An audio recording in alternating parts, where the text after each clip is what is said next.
Digital dementia. And this is a real medical term right now. This is the idea that we're outsourcing our brains to our smart devices. We're so reliant on our smartphones that our smartphones are making us stupid. Does that make sense?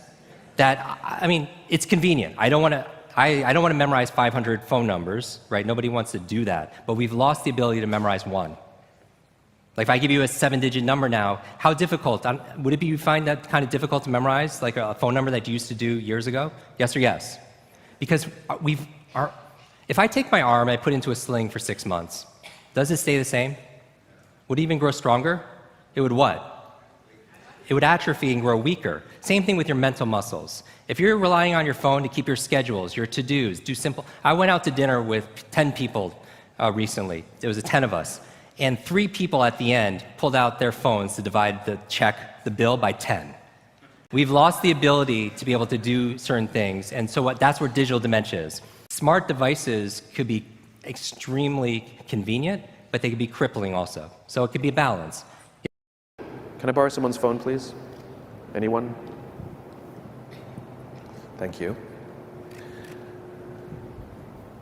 Okay, there is a subconscious reaction to these devices when we use them, okay? What if I were to hold my phone while I'm talking to you? I'm not checking it, it's not buzzing, it's not beeping, I'm nothing, I'm just holding it. Do you feel at this moment that you are the most important thing to me right now? No, you do not. Because there is a subconscious reaction we have to the device. When it is out, it makes the people around us feel that they are less important. So when we're walking down the halls in our offices and somebody says, hey boss, can I ask you a question? You go, sure, what's on your mind? We've just told them they're not that important. Or we can go, sure, what's on your mind? And if you don't have a pocket, find a shelf, put it on the shelf, come back and say, sure, what's on your mind? When we show up to a meeting, or a lunch, or a dinner, with our colleagues, our clients, or our friends, or our families, and we put the phone on the table, we have announced to everyone in the room that they are not that important to us. And by the way, putting the phone upside down is not more polite. My favorite one is in the meeting or at a lunch with someone that the phone will ring and the caller ID will pop up and they will go, I'm not going to get it. Oh, so magnanimous. Oh, I'm lucky to eat with you today. Or they could just put the damn thing away.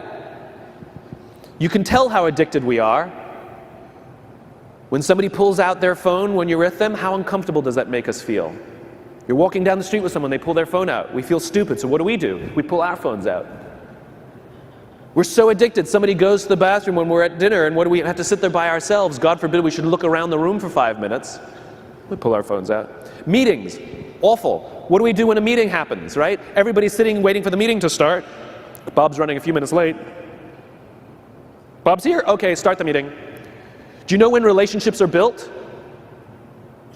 All that in between. So other than the 5-second rule, there is one habit that I have adopted in the last 3 years that has fundamentally changed me as a business person. And it has also changed my ability to manage my emotions so I don't get hijacked. I do not allow my phone in the bedroom.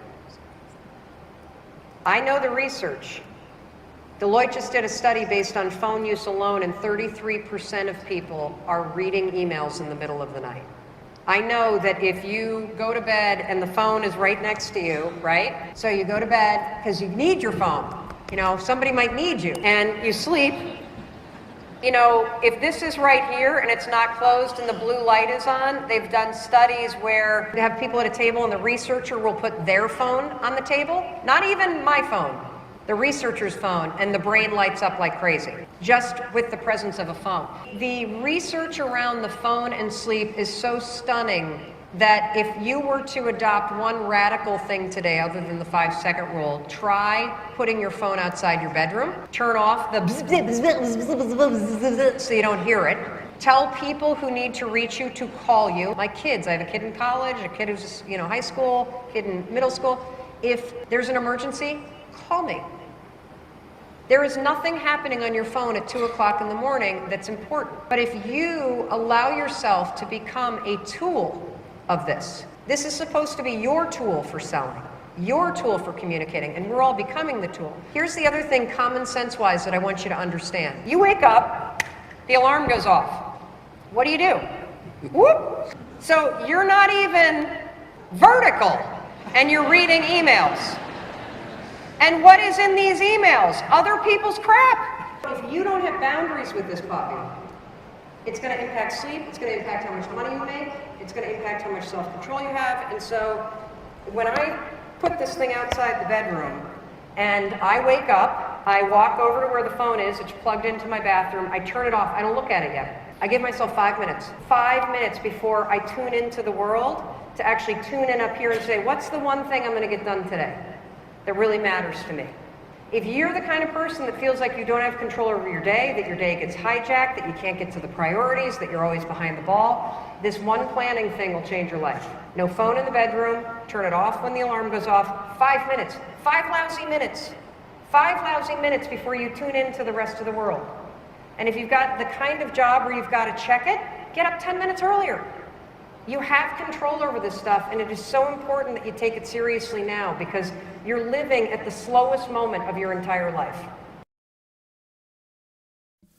So you've been an educator through the rise of the smartphone, and my question basically relates to procrastination and task delay, needless task delay specifically.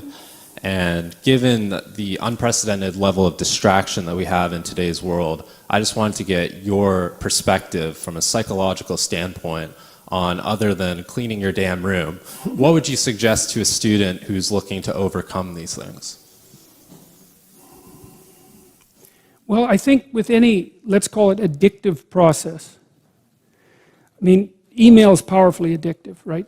Partly, it's a slot machine, and I mean that technically. So when you pull, that's a variable ratio reinforcement schedule, if I remember correctly, and it's very addictive because if you pull on the slot machine arm enough, you will win, and you never know which pull will reward you.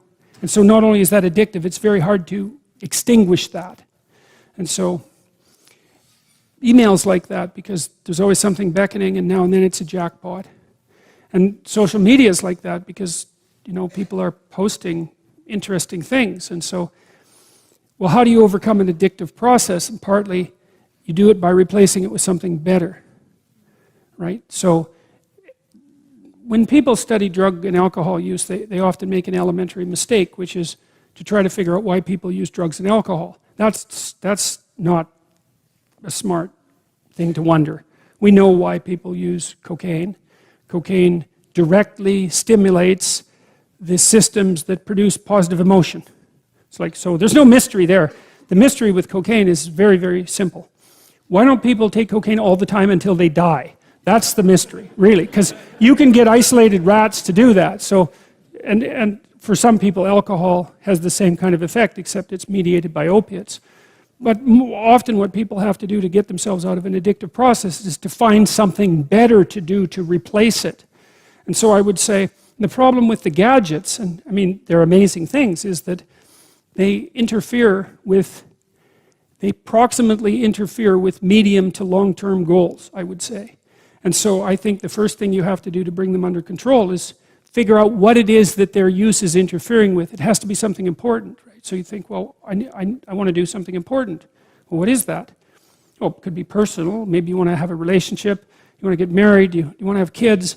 You want to have a career that's meaningful. You know, you want to have a life. You want to have an Abrahamic adventure and be the father of nations, let's say. Well, you can't be ratting away on your cell phone and doing that. And so I think part of it is to set your sights high and make a plan and figure out who you could be and see if obsessive utilization of smartphone fits into that vision of nobility.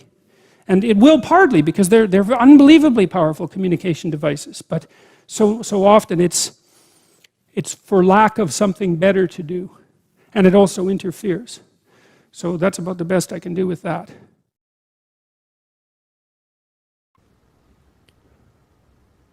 Let me talk about cell phones for 5 minutes.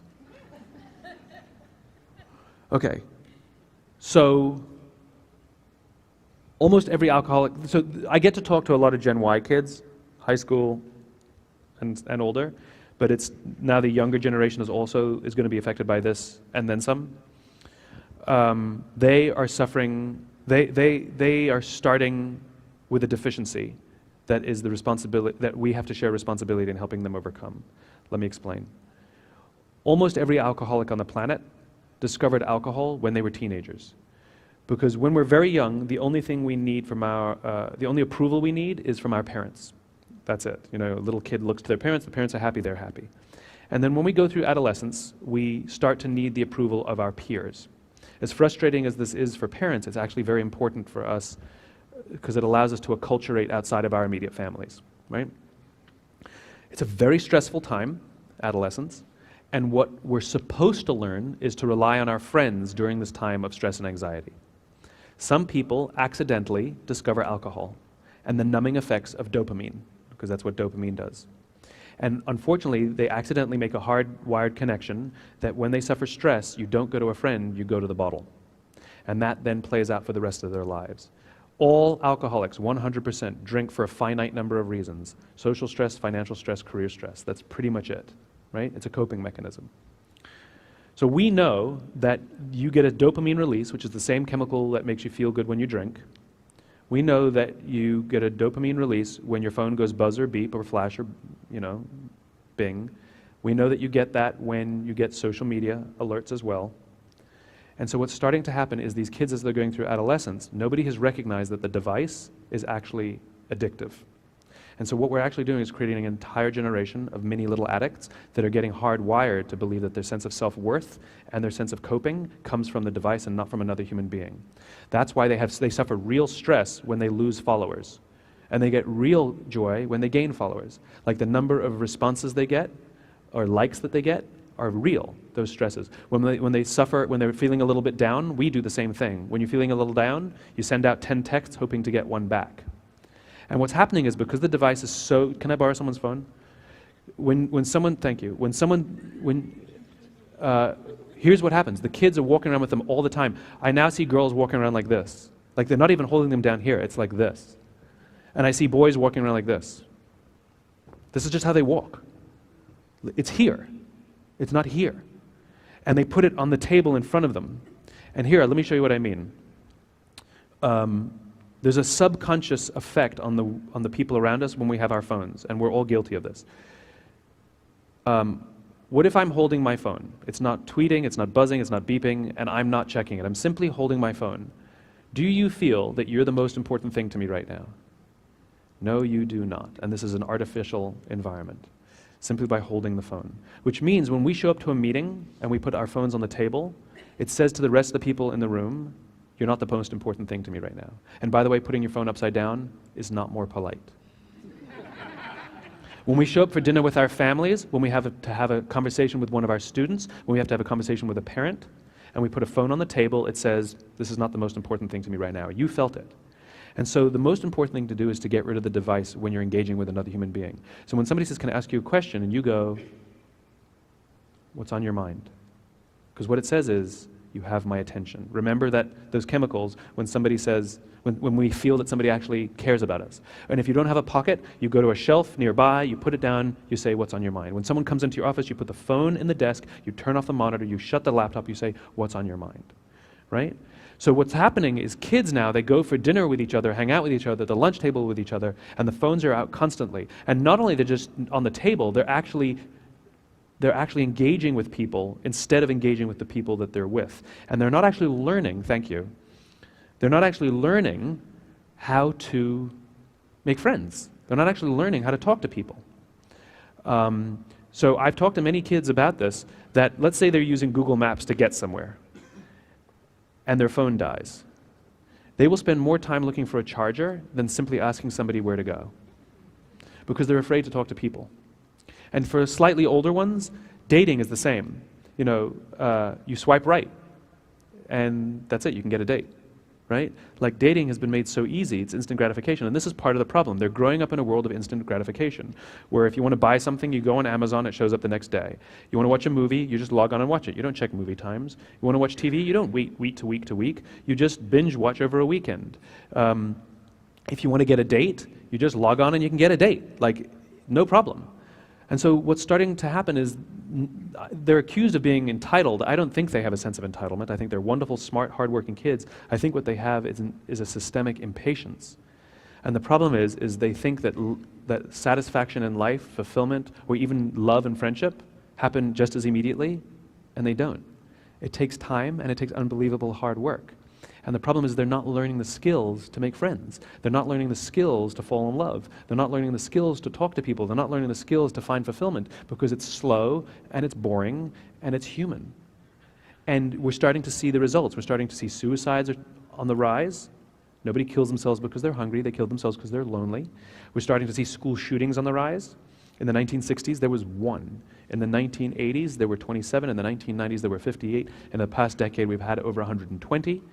70% were perpetrated by kids born after the year 1980. Most of them were about 15 years old.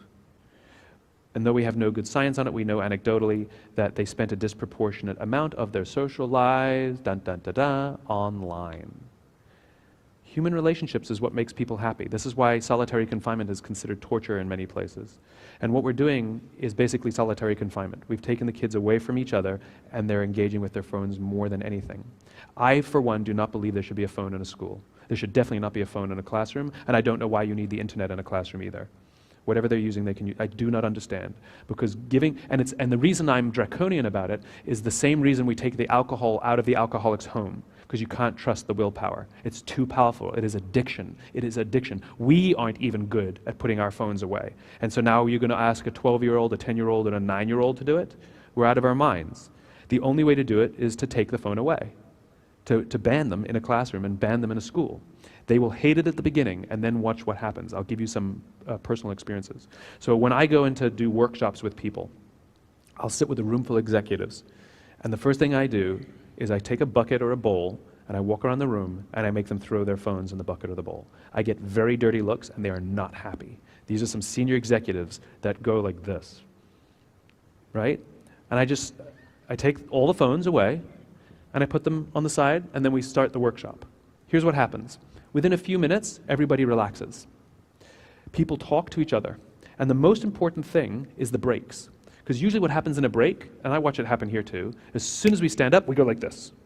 You're all nice and respectful when I'm on the stage, but as soon as we stop, everybody's checking in, right? Now, as an aside, there's no quicker way to undermine the trust in your people than to feel the need that you have to check in every hour, as opposed to saying, hey guys, I'm going to be out for a day, you got this, I trust you, right? Make it green, check with Steve, you know? But that's what we do, we respond to everything. But worse, we're not engaging with each other. The value of these events is each other. And so when I take these phones away from these executives, in the breaks, they sit and they talk to each other.